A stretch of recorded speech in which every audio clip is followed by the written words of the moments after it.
Have you ever stood in silence watching someone you love, someone who raised you, who held your hand through every storm, suddenly become different?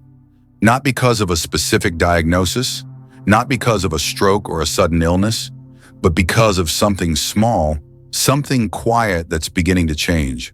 A fading gaze, a repeated sentence, an unfinished meal, a step that's just a little too slow. You feel as if something is pulling away, as if life is quietly retreating, but you don't quite dare to name it. And then you find yourself asking, are they quietly getting ready to leave me? If you've ever felt that you're not alone, and if you're watching this video now, perhaps you're brave enough to face a difficult truth. Death doesn't always come in a single moment. Sometimes it begins with the smallest of changes that stretch out over months or even a year.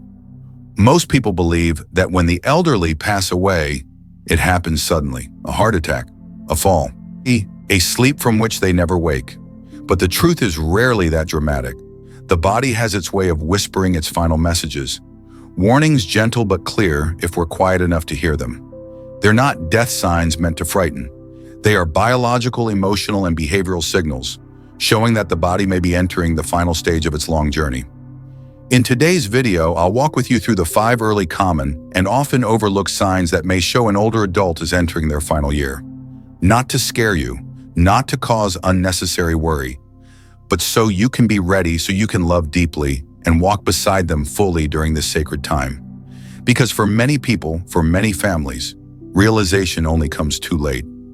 When they look back, they say, the signs were there. I just didn't know that's what they meant. And that's what leaves so many people with a lingering ache. Regret not saying a final word. Regret not making one last memory. Regret for not helping their loved one leave this world in peace. So I invite you. In the next few minutes, stay with this video, because what you'll hear may change the way you walk alongside the one you love. Not to diagnose, but to see more clearly, understand more deeply, love more fully. Sometimes recognizing just one early sign doesn't require you to do anything grand.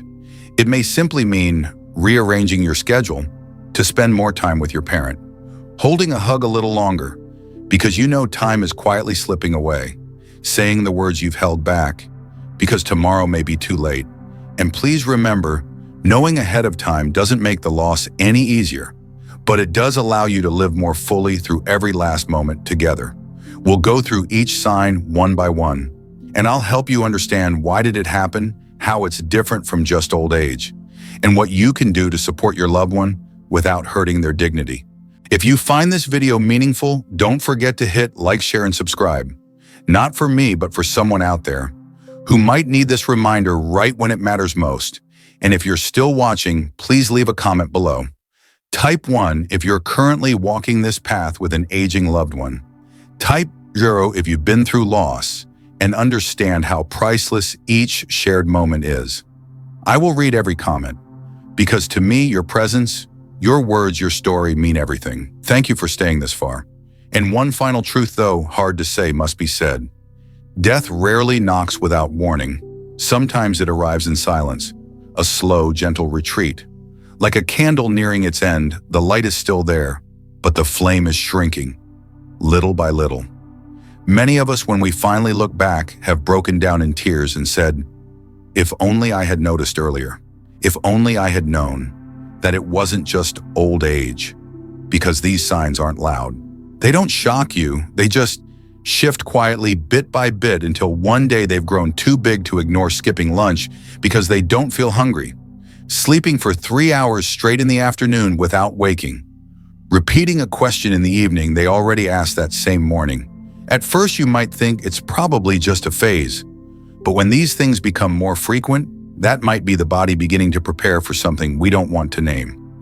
In the next part of this video, I'll share it with you 5 very common signs, ones that can show up months or even a year before an elderly loved one passes away.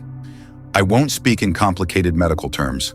I won't try to frighten you or make you overly anxious. I just want to help you recognize the things you may have already seen but haven't had the heart to name. Here are 5 signs you should gently pay attention to. Unexplained weight loss, even though they're still eating normally. Ongoing fatigue, The kind of tiredness sleep doesn't fix. The mild cognitive decline that becomes more noticeable, confusion and withdrawal from conversations, recurring infections, slow healing wounds, signs the immune system is weakening, irregular breathing, cold hands and feet, skin color changes, signs that circulation is retreating inward. For each of these signs, I'll walk you through why did it happen, how it's different from normal aging, and what you can do not just to care for them, but to help them feel respected, heard, and allowed to leave this world with dignity. You don't need to be a doctor, you just need to love them enough to pay attention. Because sometimes the smallest gestures, a glance, a gentle touch to the hair, a warm, complete meal, these are how we say I see you. I understand, and I won't let you go through this alone. Up next, we'll talk about the first sign and one of the most overlooked unintentional weight loss. A pair of pants hanging too loose, a shirt that once fit just right now slipping off the shoulders. These might be the body's first whispers. Keep watching because this is more than just a weight change. It's a deep message from within. Sign number 1, unintentional weight loss. One of the first and clearest signs, but also one that's often brushed aside, is when your loved one starts losing weight for no clear reason. You might notice their coat looks baggy. The belt they've worn for years now needs to be tightened another notch. Or maybe they're just eating less, saying I'm not hungry, and meals once a joy have become a chore. At first you may think maybe their stomach is just off today. It's hot, maybe that's why they're not eating. Probably just the medication. And sometimes those reasons might be true. But if this continues for several weeks, if the weight keeps dropping, and you start seeing their shoulders narrow, their arms and legs grow thinner, then it's no longer just a loss of appetite, it's a serious biological signal. Why is weight loss an early warning sign? The human body, when healthy, tries its best to stay balanced. It's only when the body can no longer hold on to nutrients and no longer has the inner strength to repair itself that weight begins to drop in a concerning way. For seniors, this can happen when the digestive system slows down, making it harder to absorb nutrients. Muscle mass is lost rapidly, especially in the thighs, arms, and shoulders. The nervous and hormonal systems change, leading to a major drop in appetite. And sometimes the brain simply stops sending effective hunger signals. The result, even if they seem to eat, even if they sit at the table, even if they drink nutritional supplements, the body can no longer hold on to it. It's like a house with a leaking roof. On the outside, it still looks fine, but inside, everything is quietly decaying. Behind weight loss is a body that's growing weaker. Weight loss is not just getting thinner. It often means weaker immunity, more infections, weaker muscles, more falls, loss of mobility, weakened heart function, poor circulation, unstable blood pressure, lowered mood, loss of appetite, fatigue, even depression. And the most frightening part is the downward spiral. Weaker, eat less, lose more muscle, move less, lose will to live. So what should you do if you notice this sign? First, don't panic and don't force them to eat, because this isn't a battle with the stomach. It's a journey to gently soothe both the body and the spirit. You can break meals into 5 to 6 smaller portions a day with nutrient-rich, easy-to-digest foods. Choose foods that are easy to digest, soft and mildly aromatic. Avoid overly spicy or greasy dishes. Create a warm, comforting meal environment with soft lighting and gentle background music. Eat with them, don't let them eat alone. And most importantly, never make them feel guilty for not eating enough. Important note, if you've done all of this and the weight continues to drop, this is no longer just about appetite. See it as a quiet message from the body: I'm slowly completing my journey. In such cases, the goal is no longer to gain the weight back. The focus shifts to maintaining comfort, respecting their slower pace, offering what they enjoy, even if it's just a spoonful of milk or a slice of fruit, and making sure they feel loved, not monitored. You see, unintentional weight loss is sometimes the body's way of letting go of the needs of the living. And if you can recognize it in time, you won't spend the final days arguing over food or pushing one more bite. You'll spend them sitting a little closer, asking with a softer voice, smiling more often, and loving unconditionally. Up next is sign number 2, ongoing fatigue, and why sleep is no longer the remedy it once was. Sign number 2, ongoing fatigue. There's a kind of tiredness that comes from work, from a poor night's sleep, or from an active day. But then there's a different kind of fatigue. One that can't be explained, a weariness that feels like energy is being slowly drawn out from the inside. Even though the sun is shining, grandkids are laughing, and life goes on. Have you ever seen your loved one lying in bed more than usual, even on a beautiful morning, needing to rest in the middle of getting dressed, or stopping after just a few steps around the house, sighing without realizing it, just because walking to the next room tires them out? They may not complain. They may simply stop wanting to do anything. Not because they're sad, not because they're bored, but because they simply don't have the strength anymore. Why is ongoing fatigue such a serious sign? For younger people, tiredness is usually temporary, and sleep is the medicine that restores energy. But for someone approaching the final stage of life, fatigue is no longer a symptom, it becomes a survival mechanism. When the body runs low on energy, it starts preserving power for the vital organs, the heart, the brain, and the lungs. To do that, it slowly shuts down non-essential functions. No more desire to move, no more interest in conversation, no more effort to keep up appearances. This isn't laziness, it's not feeling down.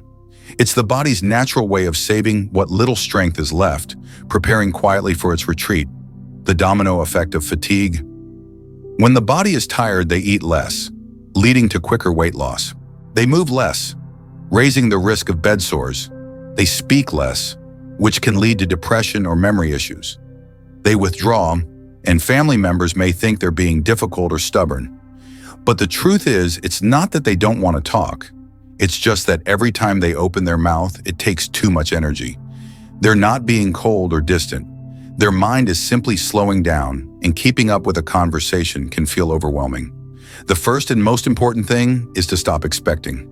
Stop saying things like, "Dad, you need to try harder."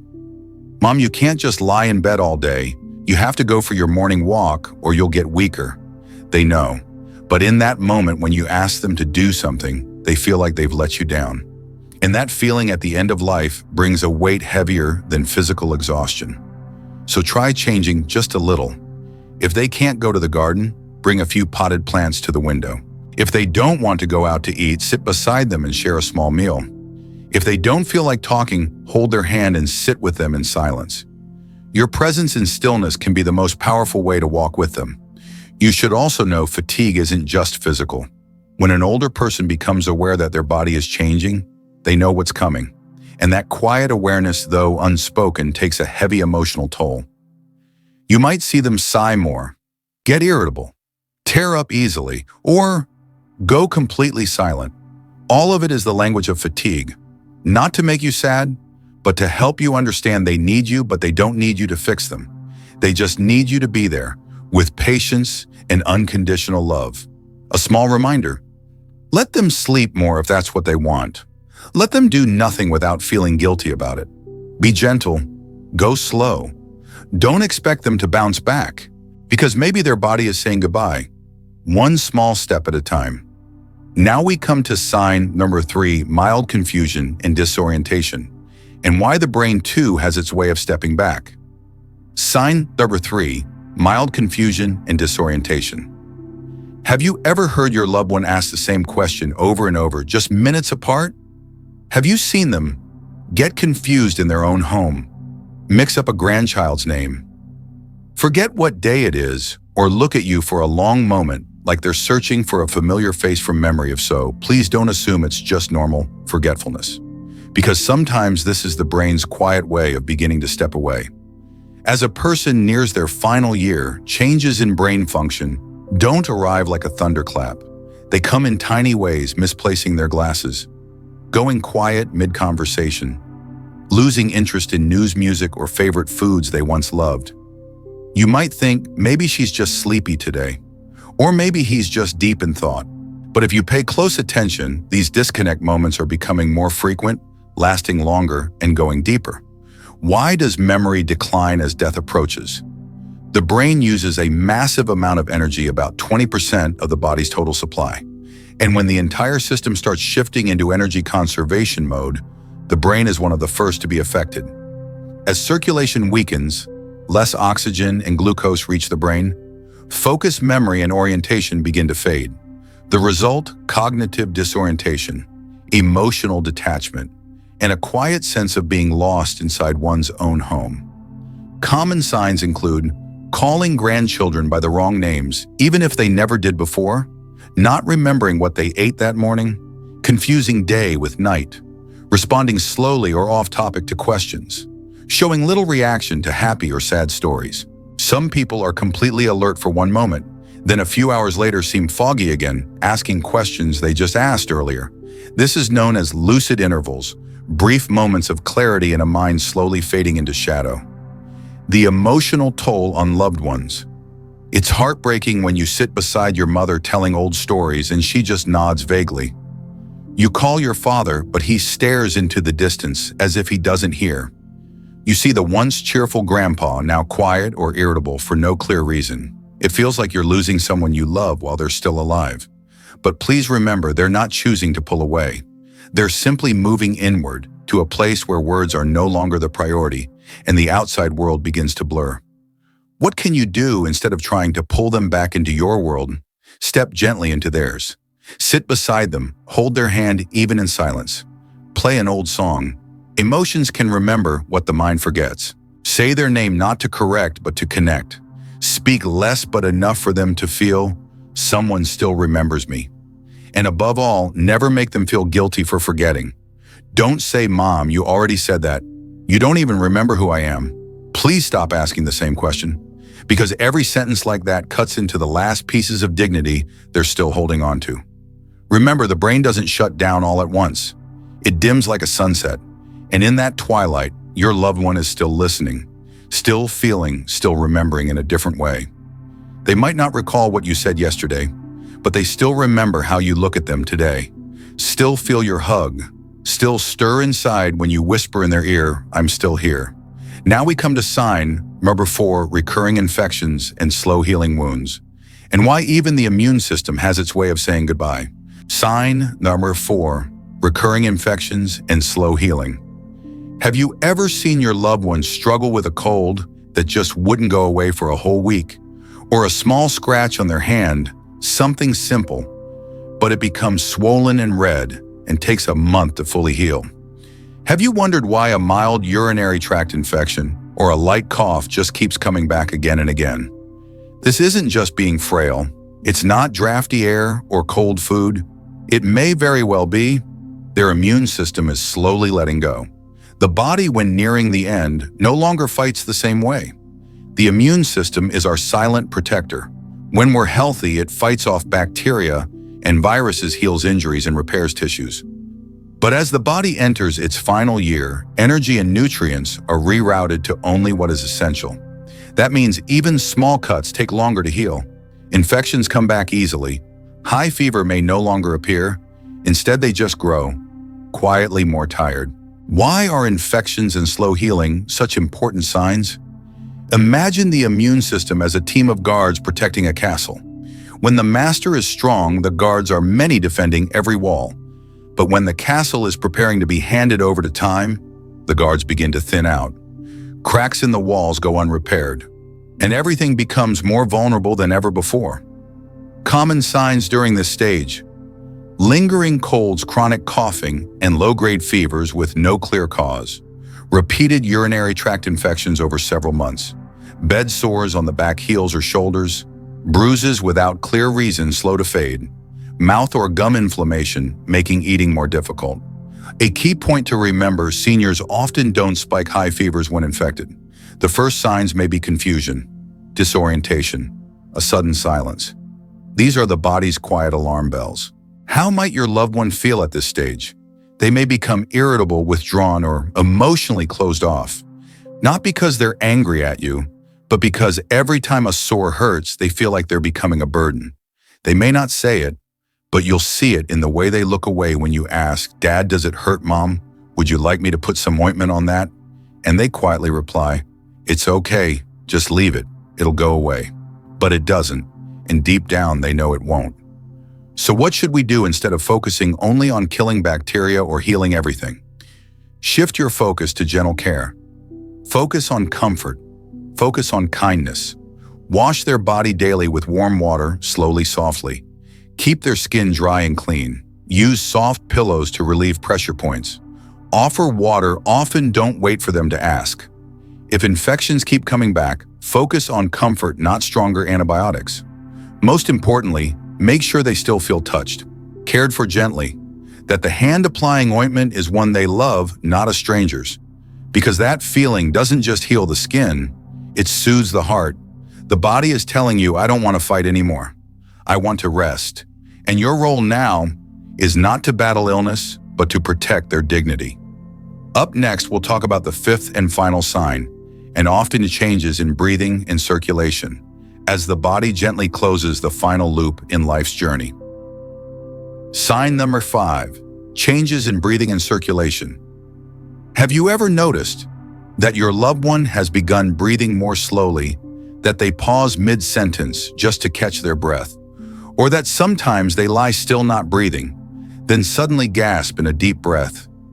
If you've seen this, you may be witnessing the final, clearest sign. Their body is entering its deepest retreat, where life begins to slow, beat by beat. Breathing, something we've done unconsciously all our lives, now becomes labored, erratic, and fragile. Sometimes it's deep, then followed by stillness. Sometimes rapid and shallow, then slowing again. Sometimes through parted lips, dry and chapped, as if each breath is a final effort. This is known as Cheney-Stokes breathing, a type of respiration often seen near the end of life. It's not dangerous, it's not painful, but it is a powerful sign that the body is gently closing. The circulatory system begins to change too. You may notice cold hands and feet even under a blanket, pale or bluish lips and fingertips, a sign that blood is no longer reaching the outer limbs. Skin that appears blotchy or mottled with faint web-like lines beneath the surface. These aren't illnesses. They're not medical emergencies. They're the body's final punctuation mark after a lifetime of tireless circulation. Why does this happen? The body knows when it no longer has enough energy. At that moment, it pulls blood inward, toward the heart, brain, and lungs, to preserve a few more precious beats of life. The skin, arms, legs, scalp, lips. These are the first to surrender their blood supply. Breathing becomes slow and uneven because the brain no longer sends steady signals to the diaphragm. And all of this is not frightening when you understand it. There's no agony.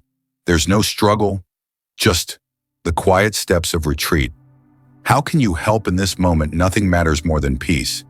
Keep the room quiet with soft lighting. Ensure fresh air, open a window, or use a purifier. Soak a warm cloth and gently wipe their lips, forehead, and hands. If breathing is difficult, raise their pillow slightly. If oxygen has been prescribed, use it gently like a soft blanket for their breath. At this point, you're not treating anymore. You're guiding them toward a gentle departure. But above all, your presence is the most important medicine. No drug compares to a hand held tightly. No machine replaces a whisper in their ear. I'm right here. Just breathe easy. You're okay. Dad, you can rest now. I've got it from here. You're not alone. We're all right here beside you. They may not respond, but they hear, they feel, and they find peace because they know they are not leaving this world alone. Death is not a break. It's a gentle closing. Like the ocean drawing back its tide, like the sun setting without a sound, like a deep, gentle sleep where there is no more pain, no more burdens, no more fear. When you see these signs, don't panic, don't be afraid.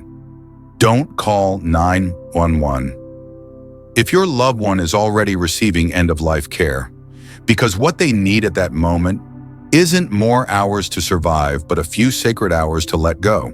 We've just walked through 5 signs, 5 quiet messages from a body that is slowly closing its final chapter. Some signs are easy to see, like weight loss, week by week. Some will break your heart, like that distant look from someone who once said your name with love. And some signs are as quiet as fading breaths in the night. Maybe you've missed those signs before because you were afraid. Afraid of the truth. Afraid of imagining a life without them. Afraid to speak the words end of life because just saying it feels like accepting something you wish weren't real. But today you did something brave.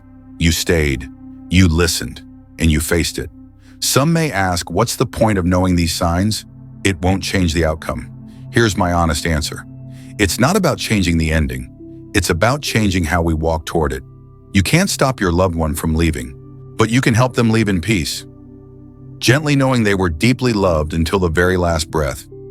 You can stop being upset when they forget a grandchild's name. Stop pushing food when all they want is rest.